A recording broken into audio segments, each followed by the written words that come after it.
ukaba wakora subscribe kuri izi channel, ndetse ukaba wanasharinga n'inshuti zawe ibiganiro dushyiraho, ukajya ubona link uko dushyizeho, ukabona notification, ndetse ukaba wakohereza n'abandi bose b'inshuti zawe ibiganiro tugira. Hano rero tukaba twakiriye abatumirwa babiri, tukaba twakiriye umwe witwa Gerard. Ese nta rindi zina ugira? Nitwa Ugiribambe Gerard. Murakoze cyane. Tukaba dufite n'umubyeyi wacu. Mubyeyi, mwatubwira amazina yanyu? Nitwa Nyansengimana Christine. Nyansengimana Christine, murakoze cyane kwitabira ubutumire bwacu. Hano tukaba tubatumiye kugira ngo nibura nk'abantu bakuru mwe mwatuganiriza, mutubwire ku byo twirirwa tubona iby'iki gihe mu matorero, uko biba byifashe, ndetse n'icyo ijuru ribivugaho. Hari ibintu byinshi tugenda tubona, tukabona bimwe ni gutatira umuco nyarwanda, ibindi ukavuga ati ese ni ukujya mu bintu by'agakiza cyane. Ese hari ahantu ushobora guhuza umuco nyarwanda ukaba wawuhuza n'idini? Cyane rwose. Wabihuza gute? Nyine mutubwire nibura abadukurikiye bamenye ese babihuza gute. Ubundi umuco ni kimwe, itorero cyangwa se idini nacyo ni ikindi. Ariko bya bintu byombi kugira ngo umuntu abe yujuje ibisabwa, siruta nk'umuntu w'umunyedini yagakwiye kuba afite n'umuco w'igihugu arimo. Kuko kugira ngo ivugabutumwa ryawe cyangwa se ubutumwa ukora bugomba kujyana n'imico y'itorero ry'iwanyu. Tubona mu ngero zagiye ziranga cyane nka Kristo umwana w'intama w'Imana, nawe yagiye aduhereza urugero rwo kubahiriza imico y'Abayuda aho yavukiye. Ni ukuvuga ngo nk'urugero rukomeye, Yesu yaravutse haciye iminsi 8 baramukeba nk'uko abandi bana b'abahungu byakorwaga. Iyo ataza gukebwa ntabwo byari kumubuza kuba umwana w'Imana, ntibye no gutuma adakora ibyo agomba gukora. Ariko no kumukeba kuko atari icyaha, yagombaga gukebwa kugira ngo ataremerera abantu nk'uko bari mu muco wabo. Nk'uko rero buri gihugu kigira umuco, buri muryango ukagira umuco, buri karere ni nako umuntu agomba gukirizwa muri uwo muco wabo. Ni ukuvuga niba ndi umunyarwanda ngomba gukizwa nk'umunyarwanda, urya nk'abanyarwanda, usenga mu kinyarwanda, wambara nk'abanyarwanda, utuye muri sosiyete nyarwanda. Niba hari ibyo sosiyete yacu ziririza, ngomba kubyubaha niba bitari icyaha. Niba hari ibyo sosiyete yacu igenderaho, ngwiye kubyubaha niba atari icyaha. Icyakoze niba ari icyaha sinabikora, ariko bibaye atari icyaha nabikora. Numva rero umuntu iyo yakishijwe, gukizwa ntibikuraho ko ufite umuco, cyane ko nawe ukizwa muri wa muco wanyu. Biragoye kubona umunyarwanda ukizwa nk'umuzungu, nta kuntu wakizwa nk'umuzungu kandi utari umuzungu. Nicyo gituma rero umuco n'imikirizwa cyangwa se n'idini birajyana, biruzuzanya. Iyo kimwe gipfuye ikindi nacyo kirapfa. Ntabwo waza kuvuga ngo urakijijwe utubaha umuco wanyu, ivugabutumwa ryawe ntirigenda neza, nta nubwo abantu bakwemera. Ni ukuvuga ngo rero numva kimwe nuko n'idini buri ryose rigira umuco waryo, kandi naryo niba hari iryo wahisemo kubamo, kuko kuba mu idini cyangwa kuba mu itorero ni uburenganzira bw'umuntu. Ni ukuvuga ngo ngewe niba narahisemo kuba mu Gatolika, ngomba kwambara ishapure, ngakora imihango y'Abagatolika. Wiza kuvangira Abagatolika ngo witware nk'umupantekoti kandi uri umugatolika. Niba ndi umupantekoti nabyitiyemo ku bushake, ngomba kubaho gipantekoti, mwubahiriza imigenzo n'imiziririzo n'imico y'Abapantekoti. Niba ndi umudivantiste w'umunsi wa karindwi, nkwiye kubaha imico ya kidivantiste nkayibamo. Ibyo bivuze ko niba uri n'umunyarwanda ukwiye kubaha imico y'Abanyarwanda niba atari icyaha. Murakoze nuko mbyumva. Murakoze cyane. Hari ikindi kintu tujya tugira umubyeyi, ababyeyi nibo tujya tubona bakunda kubihuguraho abantu cyane, ugasanga nk'umuntu afite nko mu itorero ariko sinzi niba itorero naryita kimwe, naryitiranya n'idini, sinzi niba bitandukanye. Ariko nko mu idini rimwe ugasanga nk'umuntu afite intebe ye, afite intebe idakuka, nta wundi muntu ushobora kuyicaraho igihe atabonetse, ataje gusenga. Iyo ntebe nta muntu uyicaraho, ni intebe yiwe, nawe yaje gusenga nawe ari bwicare. Icyo kintu mwumva ari ikintu gikwiye mu madini cyangwa cyagakwiye kuba cyavaho? uburyo mbyumva rero, ndimo kumva ibyo bintu ntabwo byaba ari byiza. Ndimo kumva nta muntu w'umunyetorero wagira intebe ye ku giti cye. Aho ndimo kumva ibyo bintu byaba atari byiza. Ibyo bintu bigaragara nabi cyane, kubera ko nimba intebe yanjye iteye hariya ejo ukazagaruka ukayisanga nta muntu wayicayeho, icyo gihe urumva ko ntabwo babireba neza. Kandi ntabwo niribwira ko bitanubaka n'umurimo w'Imana. Nta icyo gihe byasenya umurimo w'Imana, ntabwo umurimo w'Imana washyirwa hejuru. Ubwo rero ndimo kumva ibyo bintu bitari ibintu bikwiye abantu b'Imana.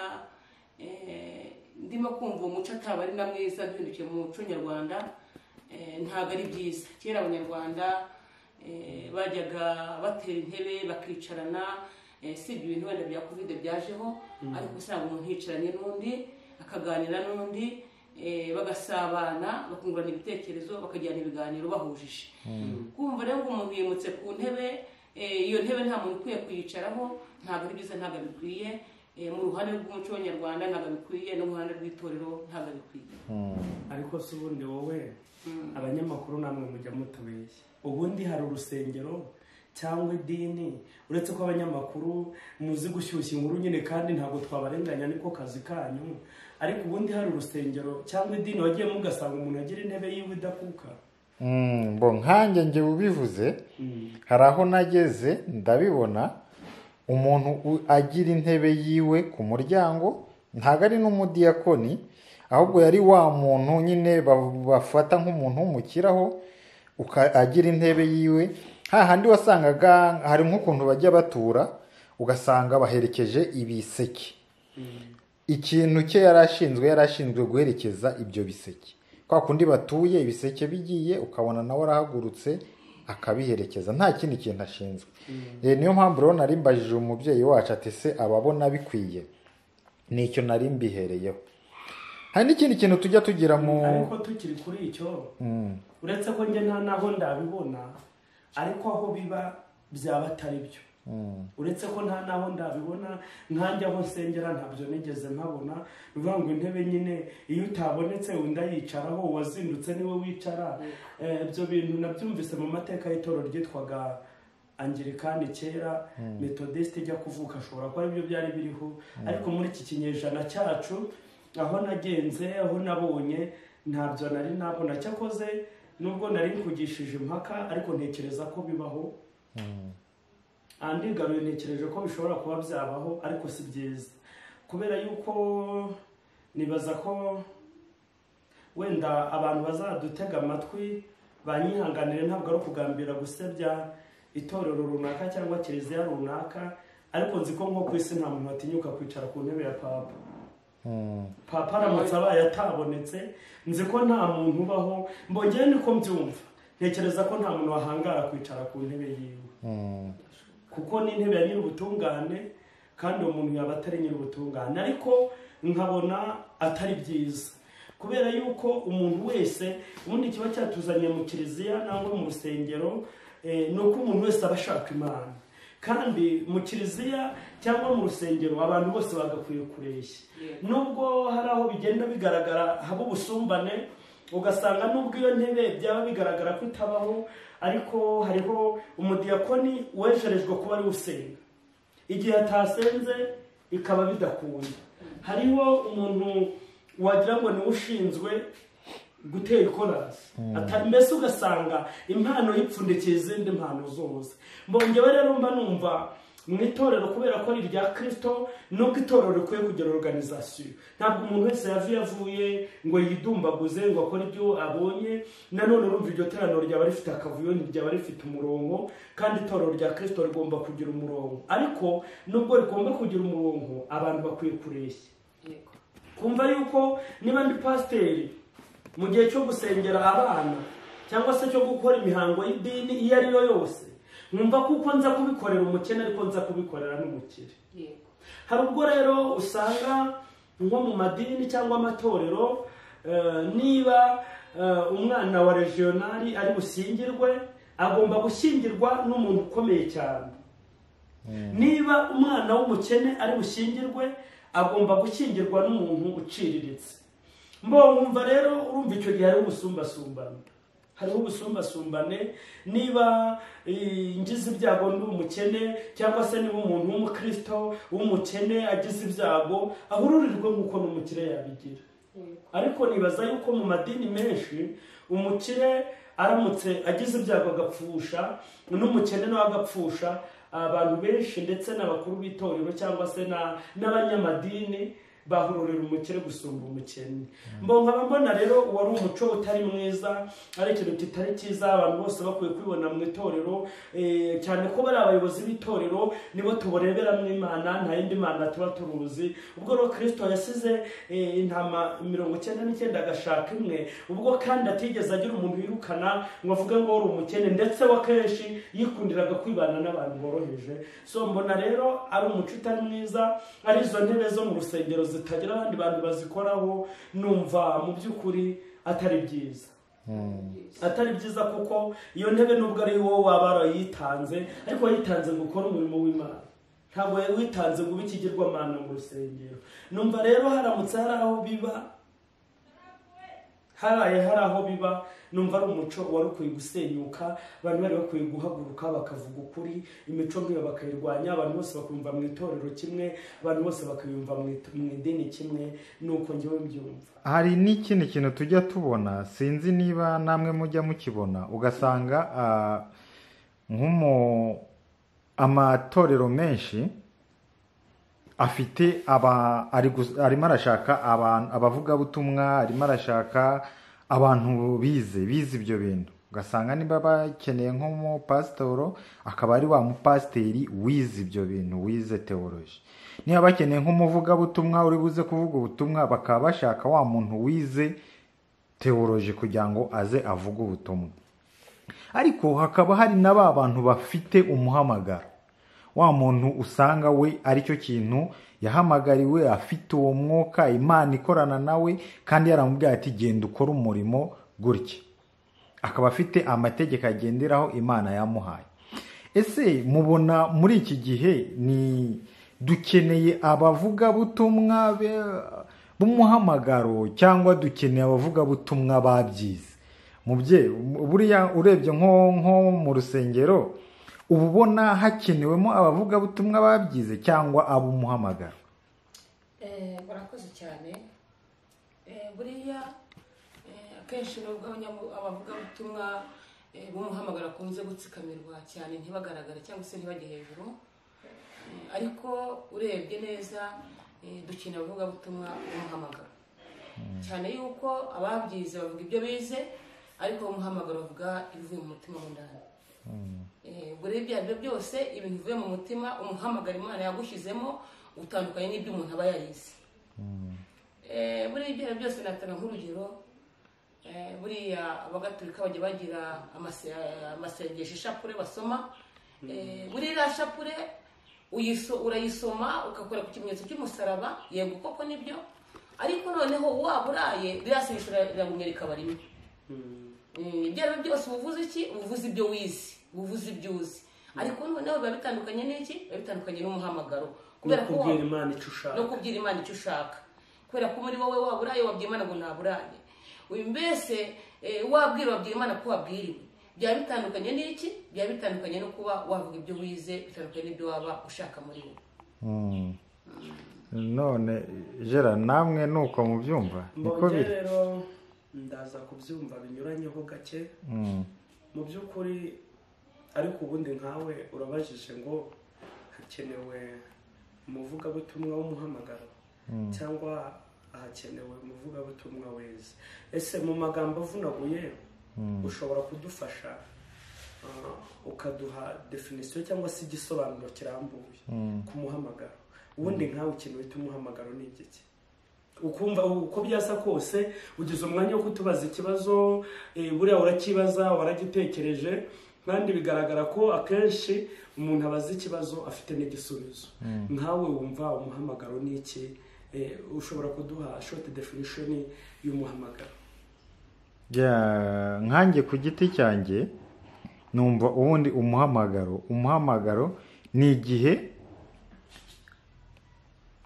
ugiye ukora ibintu, iyo ukora ibintu bikurimo muri wowe, bikurimo kandi ubikunze, icyo gihe mpita mbifata ko ari umuhamagaro, kuko ikintu ukoze ni ikintu ukora kikurimo kandi ntekereza ko ibikurimo byose ntabwo ari umuhamagaro.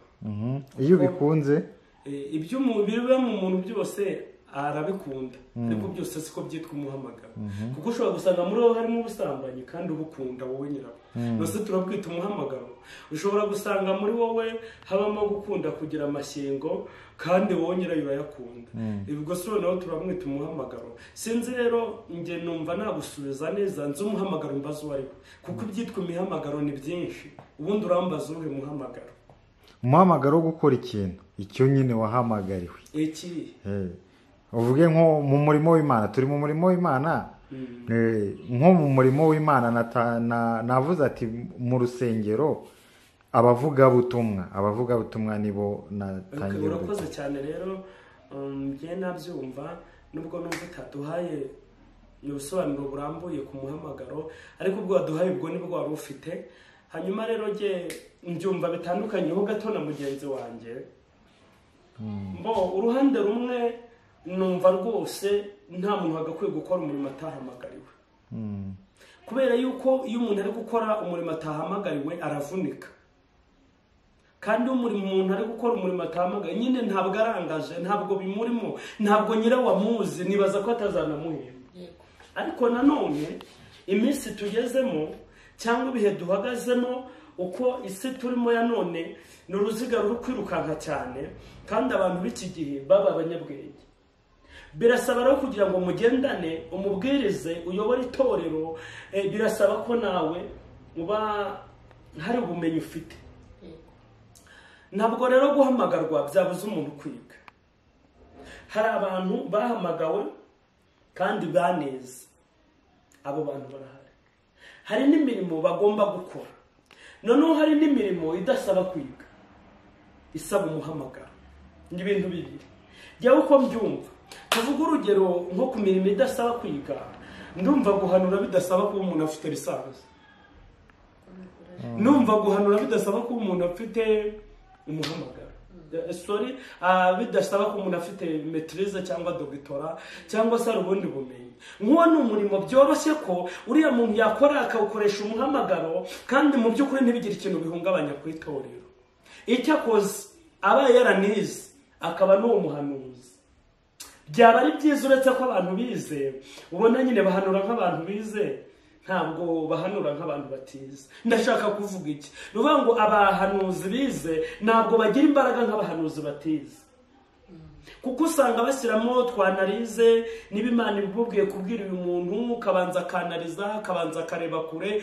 So ubona rero bitagira imbaraga nyinshi nk'umuhanuzi w'umunyabutayu wumva ijwi icyo Imana imubwiye akakikubwira ntacyo yitayeho. Niba wasamaye ubwo ati hane ntacyo arebyeho, nawe ibuntu bizajya gushyiramo utuntu twinshi. Numva uretse ko bitabuza, hari abahanuzi bize, ariko kwiga ni umuhamagaro, ni umurimo udasaba ko umuntu yabarize cyane. Kuba muri korali ni umurimo udasaba ko umuntu yabarize cyane, cyane ko nabize baba muri korali si benshi, unabategereje korali ntiyazuzura. Ariko nk'umurimo witwa kuyobora mu gihe cya none, kubera igihe turi kuyoboramo n'iminsi turi kuyoboramo, mu by'ukuri umuntu abaye yarize akagira n'uwo muhamagaro byaba ari byiza. Kuko iyo atize afite umuhamagaro, ubona ibintu akora ari byiza. Iyo ariho aravuga Imana wumva ari byiza, ariko hari aho atageze, hari ibyemezo adafata. hari uburyo bwo kwigisha abadafite, kandi Pawulo yahugura Timoteyo ku by'abepiskopi n'abadiyakoni, yaravuze ngo umuntu agomba kuba afite ubwenge bwo kwigisha. Umuntu rero naza kuba ari umushumba wabaye mu Gikuyu aragira inka, yajya kwigisha abantu akabatuka, nta kosa yakoze, kuko nyine ni umushumba, yavuze bimurimo, umuco yatojwe ni waguhaye. Yarabakuranye n'abashumba birirwa batukana, kera bakiragira nyine birirwa bagira urugomo. Naza rero kujya mu rusengero ejo akabwiriza ukumva aroshyemo ibitutsi, nta kosa araba yakoze, kuko niko yareshye. Najya gufata icyemezo, urumva nk'umuntu nazaba ayoboye itorero, ayoboye abantu babiri, abize cyane ni batatu, ndetse abize cyane b'abahanga bo ku rwego rwo hejuru, n'abize agerereye n'abatarigeze biga. Abo bantu bose agomba kuba ari umuntu uri sociable, agomba kuba afite ubwenge bwo kubabanira, ku buryo abize bamwibonamo, abahanga cyane bakamwibonamo, none n'abandi bo hasi bakamwibonamo, hatagize n'umusigara. Kugira ngo rero uzagendane na dogiteri wumve ibyo bitekerezo bye, utararangije na sixième primaire, murasopana mumera gutya. Kandi itorero aho rigeze, Imana iri kuri umugisha mu matorero yose, usanga abantu ari abadogiteri, ari abaprofeseri, mbese kandi n'ubwenge bwo mu isi buragwira cyane.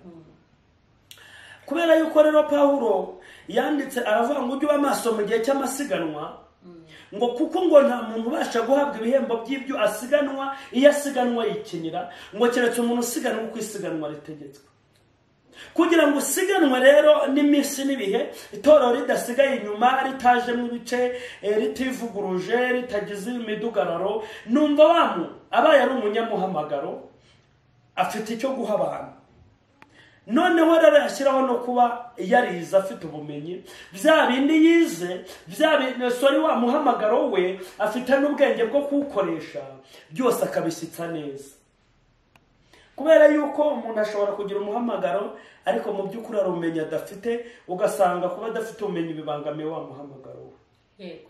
Bibangamiye umuhamagaro we mu gufata ibyemezo, mu kugira ute, n'ibitorero rijemwe amakimbirane ntashobore kuyakemura, ntashobore gushakira iterambere itorero. Kandi umuntu utashoboye, cyane yuko umuntu utashoboye, biravuga ngo niba umuntu atazi gutegeka abo mu rugo rwe, ntashobora kuzamenya gutegeka itorero ry'Imana. Niko Pawulo yanditse ari guhugura Timoteyo. Nibaza ko ari mu rwandiko rwa mbere Pawulo yandikiye Timoteyo igice cya 3, aho ngaho niho havuga inshingano z'abakuru b'itorero. Rero umuntu udashoboye gutegeka urugo rwe, udashoboye kurushakira iterambere, ntabwo azarishakira itorero ry'Imana. Ntabwo niba umuntu adashoboye kwihugura ubwe, ntabwo azahugura itorero ry'Imana. Niba umuntu agera mu bantu akarohagura ibigambo byose abonye, iwiwe akumva adashoboye kwikontorora, ntabwo azashobora gukontorora itorero ry'Imana. Ntabwo bivuze ko abantu batize ari bo batamenya ibyo bavuga n'ibyo bareka, ariko mu by'ukuri hatabayeho kubangamirwa, hatabayeho kumva ko abantu bamusuzuguye. Iyo umuntu nyine adafite ubumenyi, hari ibyo aba adafite. Ubu turi mu isi ya digitale, ntabwo bazavuga bati wenda ibintu byose turabikora online, nta mpamvu yo kuvunika. None se n'ubu utwaye itorero, ibyo bintu utabize, urumva utazasigara. Mu itorero ry'intumwa higeze habamo ibice. Mu gihe cya Pawulo n'uwitwaga Apolo na Kefa ariwe Petero. Kefa bisobanuye Petras, ibuye. Noneho mu gihe cyabo higeze habamo ibice. Ibyo bice bimajije kubamo, ngo abantu bamwe bari bakurikiye inyigisho za Kefa, abandi bari bakurikiye inyigisho za Pawulo, abandi bari bakurikiye inyigisho za Apolo. Ngo rero Kefa cyangwa se Petero we yari umunyamwuka, ibintu byose ubibara mu masengesho, kuzura umwuka, tukabanza tukabaza Imana tukumva ikivuze. Noneho byari byiza, ariko hari ibindi ataragejejeho. Abanyamwuka b'abanyamasengesho babandi bazahaye cyane, bibera mu butayu, bakundaga Kefa kuko ari ubabwira nyine iby'umwuka, kuko ari byo bashaka. abantu barushye abashaka gusengesha barazindukaga mu gitondo ugasanga batonze umurongo. N'urugero nshatse gutanga si cyo bibiri muvugaho, ariko ndashaka kuvuga nko muri iki gihe abanyamwuka, abafite amadene, abashaka kumva icyo Imana ivuga, abakeneye kumva ko Imana iri bubaruhure, bose barazindukaga kwa Petero kuko ari umunyamwuka.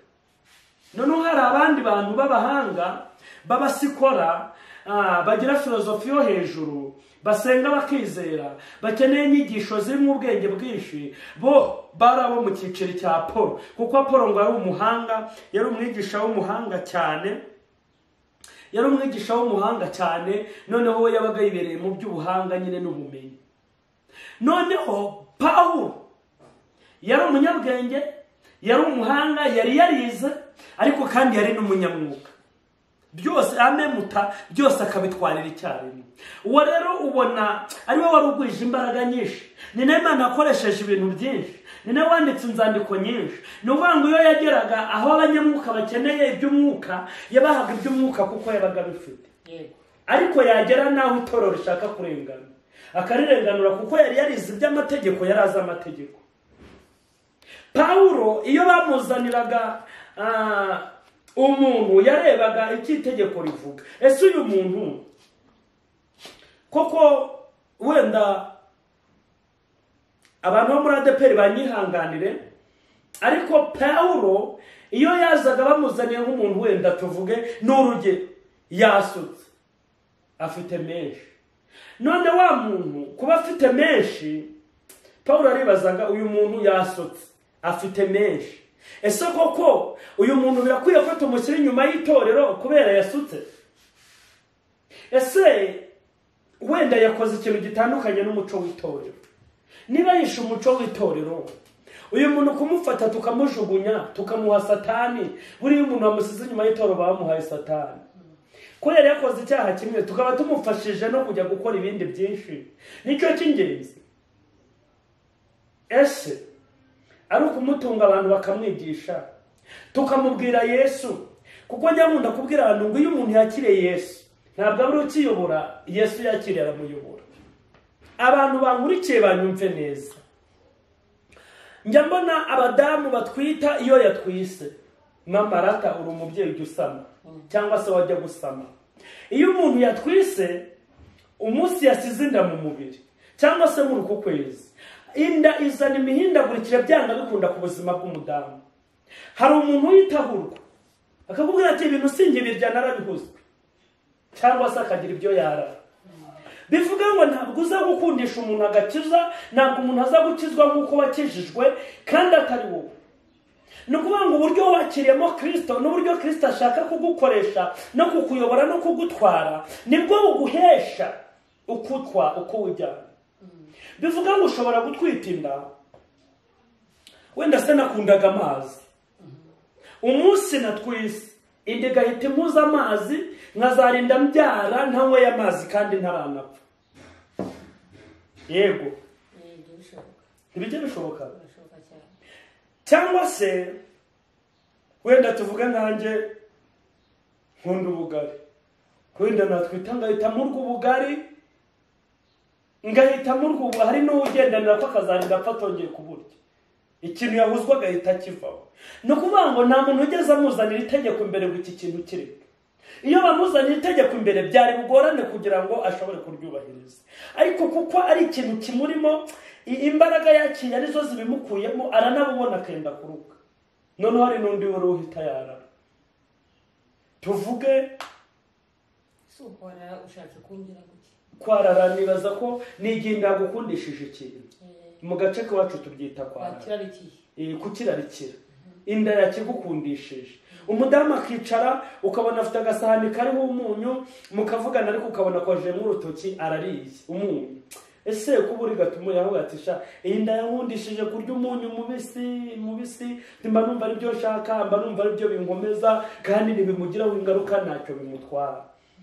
Nkavuga nti rero iyo umuntu yakiriye Yesu Kristo nk'umwami n'umukiza, atari mwene wabo bamuhamagaye baze mu itorero cyangwa mu idini, atari ukwinjira idini gusa, hoya yahamagawe n'Imana. Ari byo umunyamakuru azatubaza by'umuhamagaro, yakiriye Yesu, Yesu amurimo, amufite, yaramwinjiyemo. Nuvuga ngo iyo Yesu yakwinjiyemo akakubamo, we ntabwo ari wowe ukigenga, usigaye ugengwa nawe. Tujya tubona nk'abakobwa biyambitse ubusa butuku busa. Rero nabonye muri gare Nyabugogo yari yambaye busa. Nuvuga ngo uriya muntu nta ingorane afite nuko atarakira Yesu. Aramutse yakiriye Yesu ibibazo byakemuka. Aramutse yakiriye Yesu nta muyobozi w'itoro wajya kumwigisha uko akizwa. Christine, pastor yigeze aza kurara mu rusengero. Aza kukura mu rusengero mu rugo wawe ngo ujye mu rusengero. Yesu yaraguhamagaye. Wahoze umutara, wahoze urwana, wahoze uri sarigoma ry'umukecuru. Yesu amaze kuguhamagara, wenyine wese wumva ibyo bintu bikwangishije, urabihurwa. Ubu niyo wumvisha abantu bari kumutabi wumva ugiye kuruka. Nyine niyo numvisha umuntu anywa inzoga abakunukira cyane. Kandi nta muganga ageza gute waguhoye ikinini kikukura ku nzoga. Nta na pastor wigeze abigukura mu gushobora no gusanga nawe yimwe.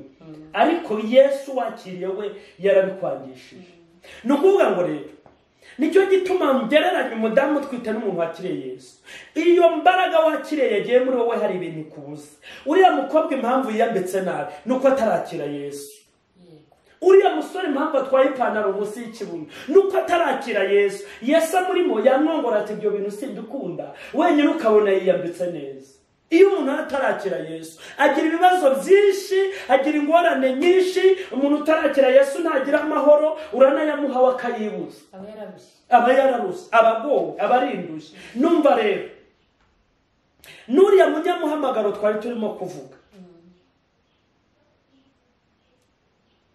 impamvu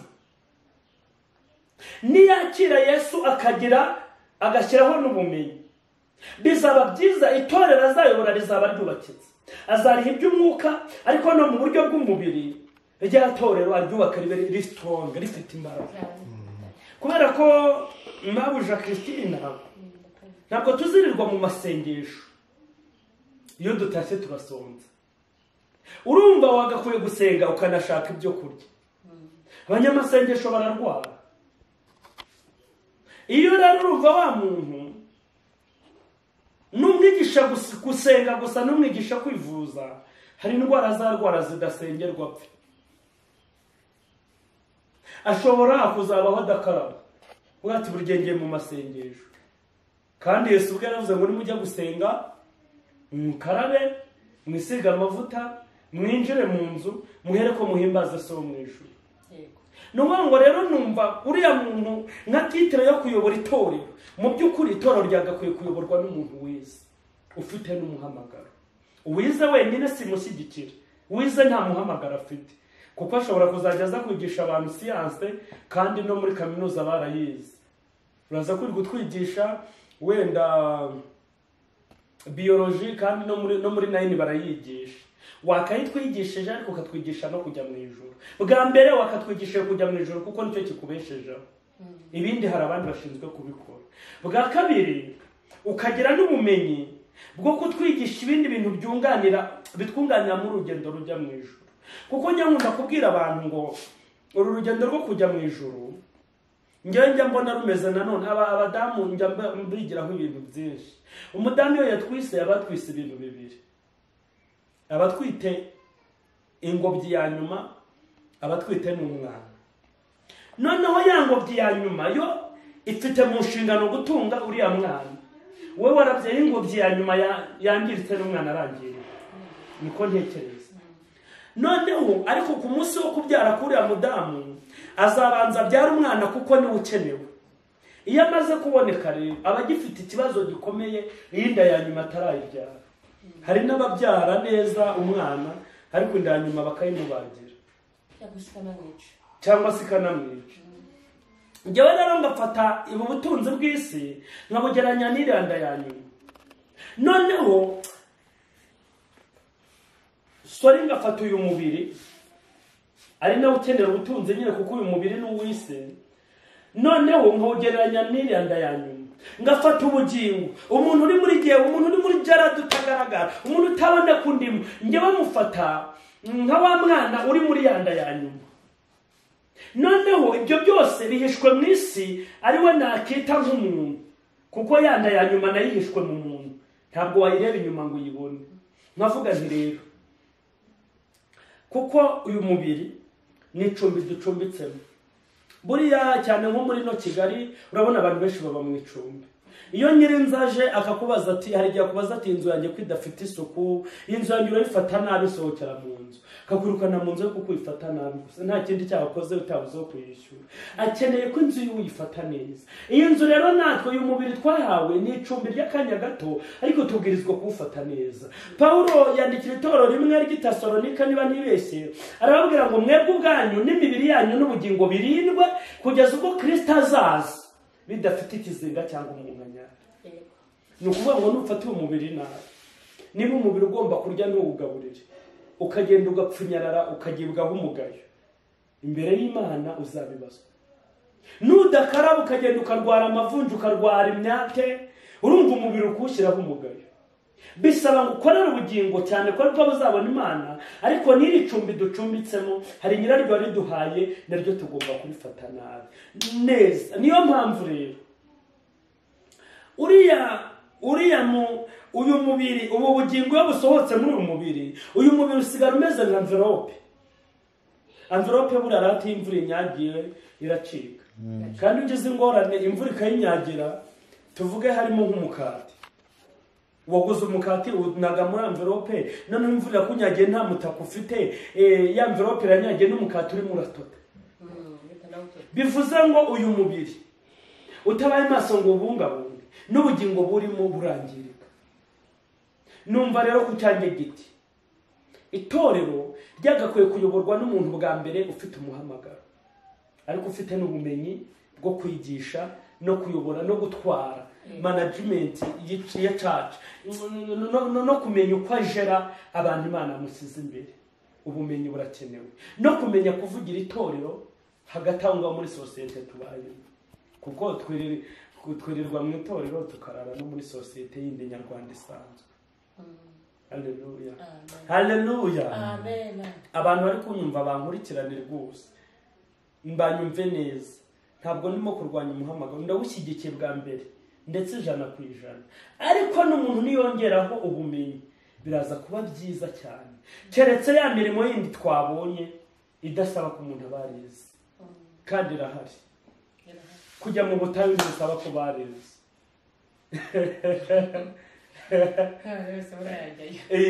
Kujya mu butayu gusenga ntibisaba, uretse ko nyine nabwo umuntu asenga nyine uko yabihawe.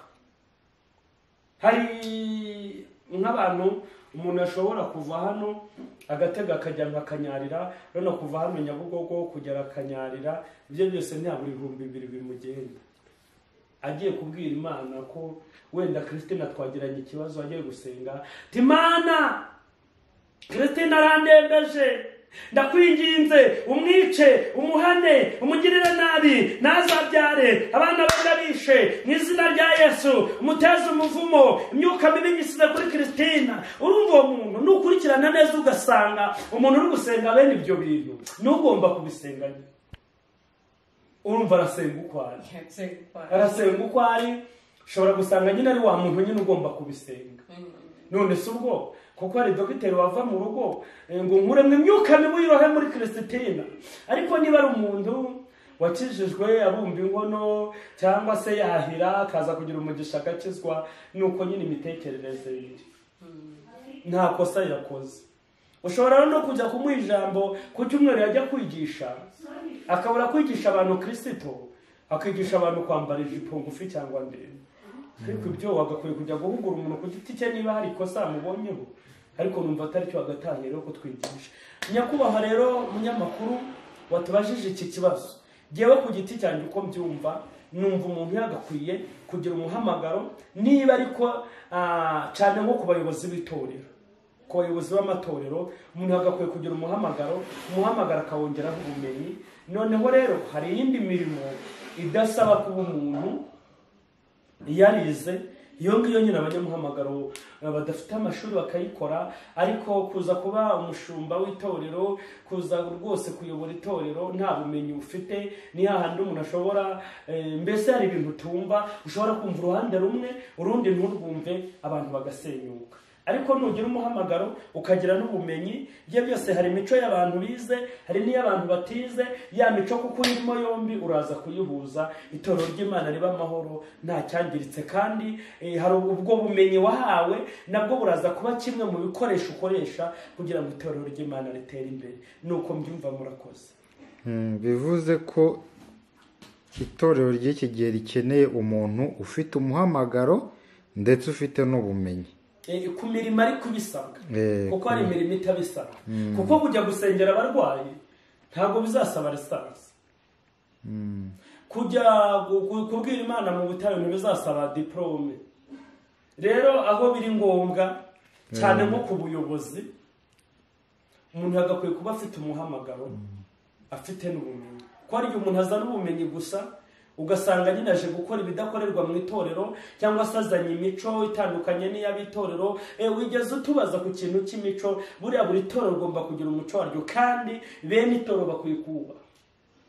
Noneho nuza n'umuntu wigiye gusa siyanse itagira kosiyanse, idafite uwundi mwuka ubiherekeje, ashobora kuzaza kwikorera ibyo abonye, ugasanga itorero ararisenye. Ariko ntaba afite umuhamagaro, cyane ko umuhamagaro nyiri itorero yagakwiye kuba ari kuvuga rumwe na nyiri itorero, uzamuhemba agakwiye kuba afite umwuka wera, yuzuye umwuka, afite n'ubumenyi, ku buryo nyine ubona afite bagaje y'ibyo azahereza abantu, afite rwose ikintu aho abantu, apana gufata umuntu kwigendera ngo ngwino uyobora idini. Iyo abuze umuhamagaro birapfa, iyo afite umuhamagaro nta bumenyi hari ibyangirika. Eti igihugu cyawe, utumuryango wawe, utisambu ya so, uve mu mahema ya nyoko, nzakwereka igihugu nzakujyana. Imana urumva yaramuhamagaye, yamuhamagaye mu izina. Imana iguhamagaye iguhamagara mu izina. Ikindi Imana yahamagaye umuntu imuhindurira aho aba, imuhindura uburyo bw'ubuzima arabayemo. Niba wowe Christine aranywaga urumogi, Imana iguhamagaye ikuvana muri urwo rumogi ikagushyira mu bundi buzima, ugahora uvuga ubundi buzima, ukaba mu bundi buzima.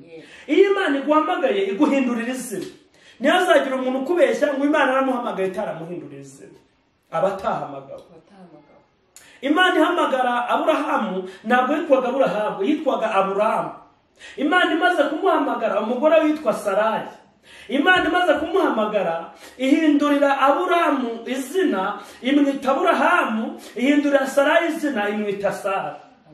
Bisobanuye rero ngo Imana iguhamagara, ikizabikubwira ni uko ikuzi, ikuhamagara mu izina ryawe irarizi. Ikindi igivugana nawe, ikindi ni uko ihindura uburyo bw'imibereho wari ubayemo. Ikindi iguhindurira izina. Niba uhamagawe witwaga igisambo kitwa murokore, niba uhamagawe witwaga umwicanyi ugasigara witwa umunyamasengesho, niba uhamagawe wari rubere, umuntu wese uvuga ati mumushyire pasiteri amusengere, murokore. Urumva ibyo ni ibimenyetso bikwereka ko wahamagawe n'Imana. Mu gihe utarabona ibyo bimenyetso rero ntabwo wahamagawe n'Imana. Niba barakwitaga indaya na n'umunsi ukaba ukitwa indaya, ntabwo wahamagawe Imana itaraguhindurira izina. Imana yahamagaye Yakobo yitwa Yakobo, irangije imuhindurira izina, imwita Isirayeli, bisobanura ngo ubaye ubwoko bwawe. Abantu bose Imana yagiye ihamagara yagiye bahindurira amazina, ihindura izina rero. Icyo ni kimwe mu bimenyetso bizakubwira ko Imana yaguhamagaye.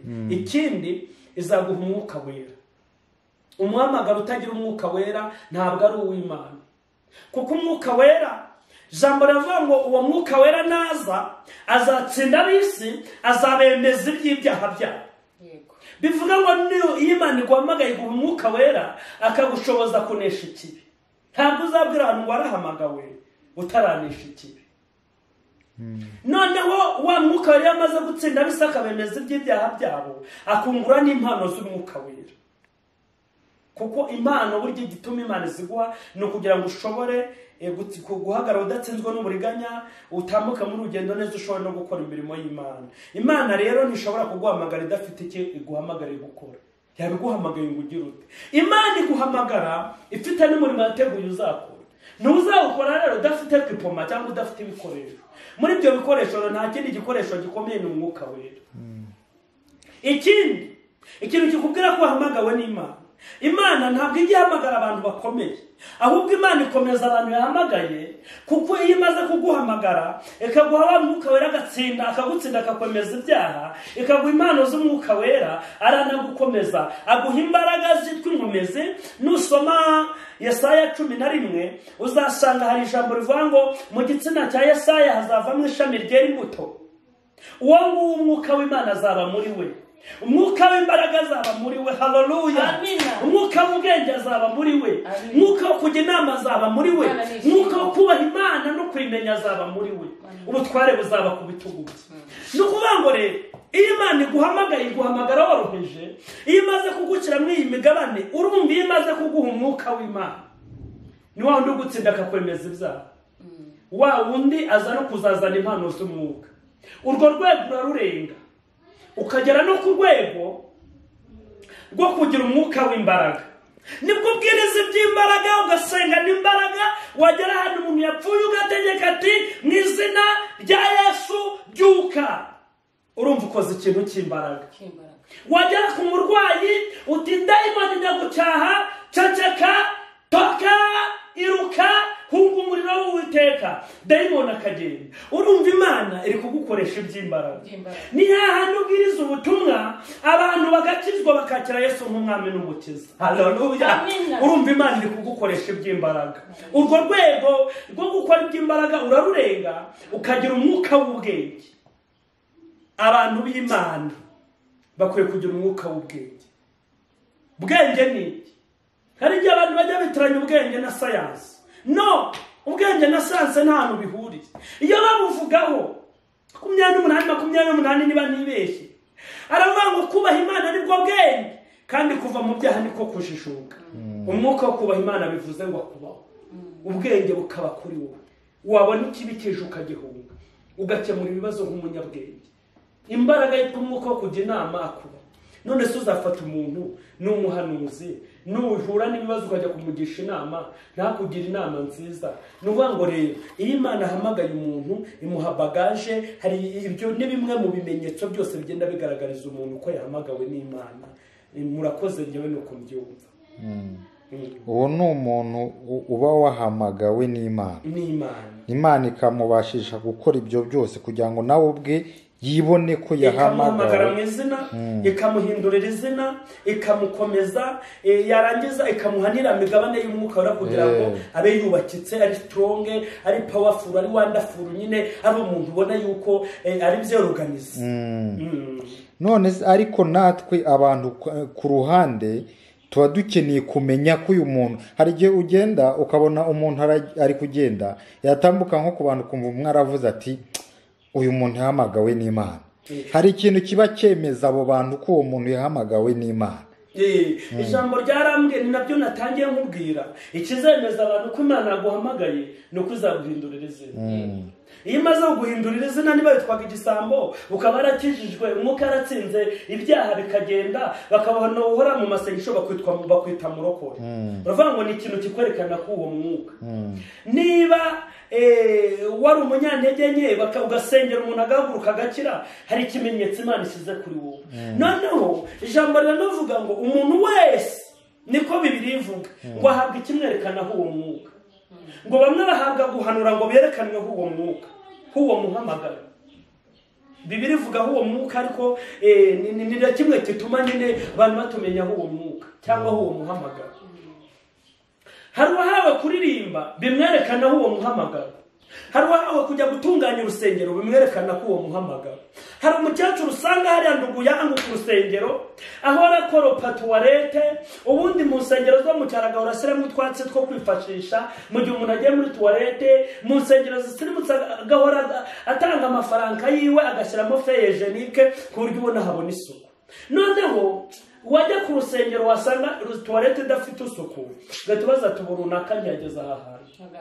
Ntabwo yahageze, yagiye hehe? Hari umukecuru iwacu Imana yari yaramuhaye, uretse ko yatabarutse mu minsi yashize, Imana yari yaramuhaye ikintu kimwerekana nk'umwuka. cyangwa uwo muhamagaro. Nuvuga ngo yageraga umuhamagaro kuvuga amina mu rusengero. Akinjira mu rusengero yita amina amina amina amina amina amina amina amina amina amina. Yesu we uri mwiza. Amina amina amina amina. Ye yabagiri prolongation kumara iminota 10 ari kuvuga amina. Kumva ari gusakuriza abantu bageraho baramwiyama, bageraho baramumenyera umuntu w'Imana. Iyo yabaga ari mu rusengero wamubwirwa kandi agijwe rirerire risumira ryanjye ku buryo avuga amina. Urusengero rumwe abantu 2,000 ukumva abantu bose bamenye ko yaje mu rusengero. Iyo yabaga ataje rero wahita kumenya gateruna kandi yaje nta mina yumvikana nk'ijwi ry'impande iri kuvugiramo hano. Ubwo icyo ni ikintu cyamugaragazaga nk'umuhamagaro w'Imana. Hari undi muntu wahawe umuhamagaro wo gutera ikorasi ku buryo yinjira mu rusengero yagifata mikrofone yajya ku gatute yaririmba ukavuga ati kweri uyu muntu afite umuhamagaro w'Imana, yahamagariwe kuririmba. Hari undi muntu ujya kubwiriza amasaha 3 agashira ataracoka kandi ukumva afite ibintu bishaje, ukumva afite ivugabutumwa rya rivaje we ibintu by'amarivaje nyine barakubita ameze nk'icyana kimwe kiga gukubitira mu bicu, ukumva wowe icyo ni kimwerekana aho uwo muhamagaro. Ingorane ziriho rero uzasanga umuntu utagira umuhamagaro, utarahamagawe n'Imana, ntasenga. Hari umuntu uba mu rusengero ukabona ntatura, ntiyakira abashyitsi, ariko azi gusenga.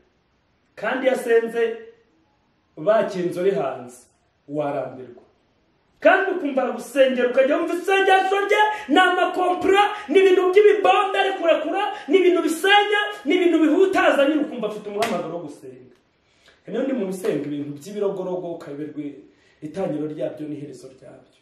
None hariho umuntu rero ingorane uzasanga umuntu utagira umuhamagaro mu rusengero, ntatanga amafaranga yo kwakira abashyitsi, ntatura, ntiyubaka, ntiyagura ururabo ngo ruzane mu rusengero, ntiyakakira abakozi b'Imana. Yewe umuvugabutumwa yakirirwa avuga ntiyamugura n'amazi ya 300, ntagira ute ikiwe nukuza. Iyo yaje ntiwabimenya, niyo yatashye ntiwabimenya.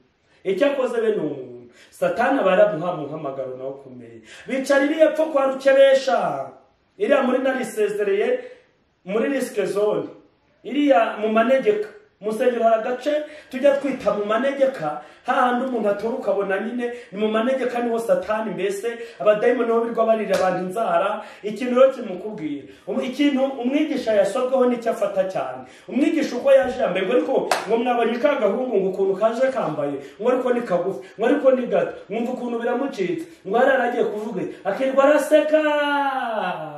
Nicyo yahamagariwe abadayimoni bamwujuje kwirwa nyine anegura. Rero numvaga njyewe icyo kibazo ariko nagisubiza, kandi mu by'ukuri numvaga agakwiye kubunyuzwe, kuko umuntu wese agira ibimwerekana aho uwo mwuka upana gupipira no gushakisha hoya. Iyo umuntu yahamagawe hari ibintu bibigaragaza. Ikindi kandi umuntu yahamagawe agira urukundo. Umuntu yahamagawe agira urukundo, ukumva ukunda abera, ukumva ukunda abantu b'Imana, ukumva ukunda guterana n'abera, kumva nyine ukumva ufite urukundo. None mubye nko muri iki gihe ubona twakora iki? Kuko ijambo ry'Imana riratubwira ati dushaka ubwami bw'Imana ndetse no gukiranuka. Ese ubona twakora iki nko muri iki gihe kugira ngo ubwo bwami bw'Imana tububone, kandi kugira ngo twiyunge n'Imana? Kuko hari byinshi tuba twarakoze bitashimisha Imana. Hari naho usanga uri kumva nk'ubuhanuzi buri kujya buza muri iyi minsi butubwira ko tutagenda nk'uko Imana ibishaka, tudakora ibyo Imana ishaka. Ese ubona twakora iki muri iyi minsi kugira ngo twongere twiyunge n'Imana yacu? Murakoze cyane. Icyambere no kumva kare tukanumvira. Kandi tukongera tukagira gute, tukongera tugahamagara umuhamagaro. Hari abantu bari bafite umuhamagaro bagihamagara ubwa mbere, ariko kubera iminsi niheshye bose Satani abantu benshi baretse imihamagaro ya mbere. Ubwo rero ngira ikintu nabwira abantu bari kutwumva, ndimo kumva ku bantu baretse inama nagira ku bantu batakibona nk'umuhamagaro, ndimo nabagira inama yo gushaka umuhamagaro wa mbere, bakongera bakumvira cyane ko uwumva umwuka w'Imana ari umwana w'Imana.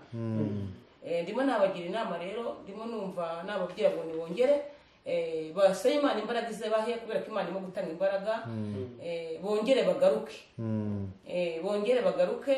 Imana irimo kwakira abantu, Imana irimo gutarura intama zazimiye. Ku muntu urimo kwegera Imana wese, Imana irimo kumwegera. Mu magambo make dusubire ku isoko. Dusubire ku isoko, dusubire gushaka umwambaro w'umurimbo. Nigize nabivuga hariya muri ya Yesaya 5:2, hari ahavuga ngo nitwihunga umukungugu ku birenge, twibohe ingoyi zo mu ijosi. Ibyo byose rero nabwira abantu bari kutwumva dukurikiye, abantu mbese byatwanze ari byinshi, byatuje imihamagaro ni byinshi, abantu muri iyi minsi umukungu wabaye mwinshi, aricyo cyatumye abantu bagira gute, bari ku muhamagaro wabo wa mbere. Numvaga nabagira inama yo kugarukira aho rero, bagasaba Imana imbaraga, bagasaba umuhamagaro wabo wa mbere, bakongera bakumva bakumvira, kugira ngo bazagire gute, bazarya ibiza byo mu gihugu. Murakoze cyane, ndimo kumva ariko nabitekereza. Yewe kumva hariya robajije, narimbayije ngo ese muri iki gihe ko ubona twagakwiye kwiyunga n'Imana, ese twakora iki kugira ngo twiyunge n'Imana muri iki gihe? Nta kindi kintu rero buriya kijya kizana agakiza uretse kwizera. Hanyuma ikintu numva abantu bakora kugira ngo twongere tugirane ibihe byiza n'Imana nk'uko mugenzi wanjye yarabivuze, ni uko abantu basubira ku isoko yo kwihana. Iyo umuntu amaze kwihana akizera, uwo yaravuze ngo yabwiye ko ndi umunyantege nke maze ndihana ndizera arangiza. Iyo umuntu rero amajije, iyo umuntu nuvuga ngo abavuga butumwa bariho, iyo umuntu amaze kumva ijambo ry'Imana agafata umwanzuro wo kwihana akava mu bibi, ubundi akizera, tayari nta kindi kintu kizana agakiza uretse izo nzira. Iyo rero bamaze kwizera Kristo n'umwami n'umukiza, akubera agakiza, arakuneshereza ibyakunaniye, ibiguhiga, ibikurwanya, ingeso mbi, ibintu byose byananiranye kuri wowe arabishobora. Cyaha cyanze kunanirana aragishobora. No kuvuga ngo ubu hari akantu kamwe naterera muri ano mazi, urabona iki kirahuri, ubu tuvuge ndamutse ntereyemo nk'agatonyi gatoya cyane k'amaraso, tuvuge n'ay'itungo asanzwe, aya mazi yose yahita ahinduka. Noneho ya Kristo afite ubumara bukomeye, afite imbaraga zidasanzwe. Nuvuga ngo iyo atakaye igitonyi kimwe kiguye mu nyanja y'Abahinde, urabona ni inyanja ngari, amazi yose ahita ahinduka. Nuvuga ngo igitonyi cy'amaraso ya Kristo kiguye ku byaha bingana nka ziriya nzu zose ziri mu mujyi Nyarugenge, kirazihindura. Ni ukuvuga ngo icyo waba icyo cyose, iyo wizeye Kristo ukizera amaraso ye n'ubushobozi bwe ukamwizera utareba ku ruhande, aragukiza, arakubika, ntakureka, kandi ibya mbere byose ntibiba bikibukwa. Ijambo ryarambwiye ngo gukiranirwa k'umunyabyaha ntabwo kuzamwicisha ku munsi yakoze ibyo gukiranuka, ngo kandi gukiranuka k'umukiranutsi ntabwo kuzamukiza ku munsi yakoze ibyo gukiranirwa. Bivuze ngo rero ntabwo ari imirimo myiza izana agakiza. Imirimo myiza umuntu ayikora iyo yamaze gukizwa, ari gutaka amakamba yiwe. Ariko bwa mbere ikintu twakora kugira ngo twongere dushyikirane n'Imana ni ugusubira ku isoko yo kwihana. Twamara kwihana tukizera, tayari tukaba turi kumwe na Yesu gutya gatanu ku kandi. Twamara kubana na Yesu gutya gatanu ku kandi, tukinjira muri mudu rero yo kuvuga ubutumwa bwiza, kuko ni icyaha gikomeye kuba warangije kubwirizwa ubutumwa bwiza, ukihana ukakira Kristo akakubera uburuhukiro, akakubera amahoro, ubundi warangiza ukagenda ukabyigumanira. No, inkuru wakiriye ugomba kuyumvisa n'abandi nabo bakaruhuka, kuko abantu baruhiye mu byaha. Yewe nuko mbyumva.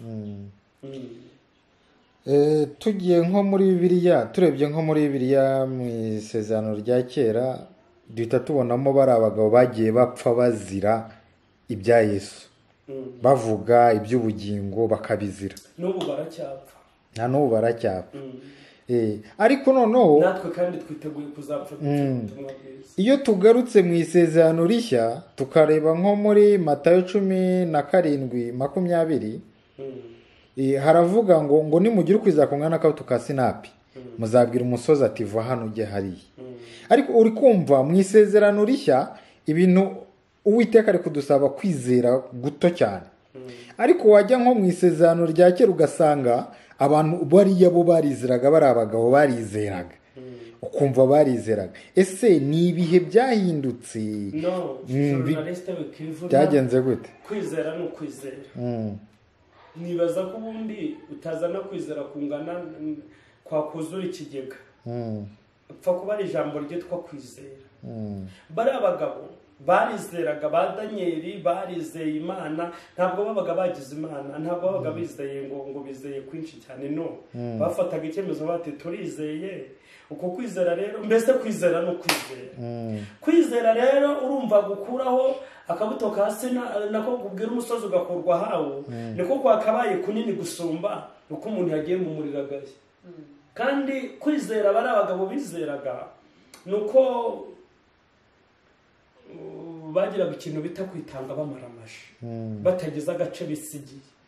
Bari barabyigishijwe kubera yuko mu Bayuda habagaho icyo bita isinagogi. Nuvuga ngo rero abana b'Abayuda nk'uko umwana atangira materineri, atangira kwiga garidiyeni, mu Bayuda umwana bagatangiye kwigishwa amategeko y'Imana, akayazirika ku nkingi z'imitima. Nabo bakuraga ari ibintu bigishijwe bazi neza, bakanabyizera. Kuba rero yarizeye ngo jewe nubwo napfa ndapfa nizeye, birakomeye, ariko si byo bikomeye kuruta kubwira umusozi ngo unyeganyege, kuko wabwira mu Kigali ngo niva hayi kava hayi. Urumva no kwizera kwishi. Kwizera rero nibaza ko nta gipimo wavuga ngo mfite kwizera ko nuso ndafite kiro. Kwizera no kwizera. Noneho ugaha imbaraga cyane wowe wizeye. Kwizera no kwizera ngiye niko mbyumva. Murakoze cyane kubw'iki kiganiro tugiranye, kandi murakoze kuba mwitabiriye ubu butumire.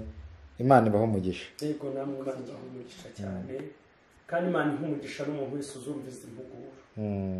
Zizamugirira umumaro, zikore ku mutima we, kandi turahari ngo dufashe abantu b'Imana muri iki gihe. Ubona abantu bagenda batinya gupfa, batinya ibibazo, batinya ingorane, batinya ko abantu babita abasazi. Ndabizi neza uyu murimo utoroshye.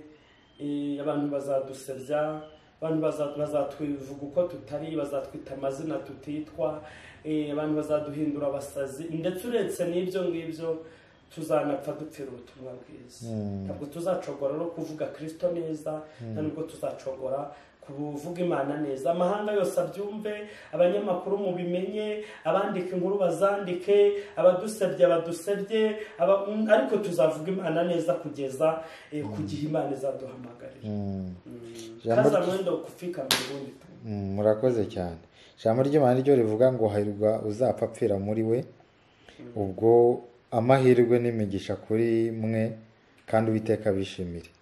Gusa nkaba nabwira abandi bose abadukurikiye kuri channel ko bakora subscribe, ndetse bakaba banasharinga izi nkuru zacu kugira ngo tugume twamamaza ubutumwa bwiza bugere kuri buri wese, aho yaba ari hose, buri wese abone ubu butumwa kandi abwumve, abugira ubwe. Hari icyo umubyeyi, hari ikindi mwakongeraho? Ubutumwa ikintu nakongeraho, nahugurira abantu kujya bumva ibintu by'Imana nk'ibi cyangwa se impuguro nk'izi, kubera ko ibyo ari byo byose bikomeza umuntu, cyane cyane bikubaka n'ubugingo. Bikomeza umuntu cyane cyane abafite ibibazo, abafite intambara, abatari bava mu byaha. Ibyo ari byo byose ubutumwa buvamo inkomezi, cyane yuko ufite kwizera mu Mwami nk'umukiza wawe, ibyo ari byo byose waherwa gukomera. Nahuguraga abantu rero ngo bazajye bakunda kubyumva kandi babyumvishe n'abandi. Ushobora kuba wabyumva wenyine, ariko nabwiraga abantu badukurikiranye ngo niba wumvishije ubutumwa nk'ubu bukagufasha, biba biri ngombwa kugira ngo ubwire na mugenzi wawe nawe afashwe. Ndetse mu gihe nk'ababyeyi, nongere mbwire ku babyeyi, ababyeyi bafite abana bari mu ngo, cyangwa se n'abatware, cyangwa se imiryango hafi aho, ntabwo biba ari ngombwa kugira ngo wumve ubutumwa wenyine, ahubwo hari igihe burya byo duteka twatura abana bari mu mirimo cyangwa se ducitse akazi ibyo rero byose tuba dukwiye kwegeranya abana n'ubutumwa bakabyumvaho kubera ko ubutumwa ni ubwa buri muntu uwo ari we wese bwaduhesha ubugingo tubukurikiranye neza tukanumvira turamutse twumviye bwatugeza ku bantu bakomeye mbese bwatuma tubona agakiza bigatuma tuzajya mu gihugu cyo mu ijuru murakoze no kumva nta kintu narenza namwe murakoze cyane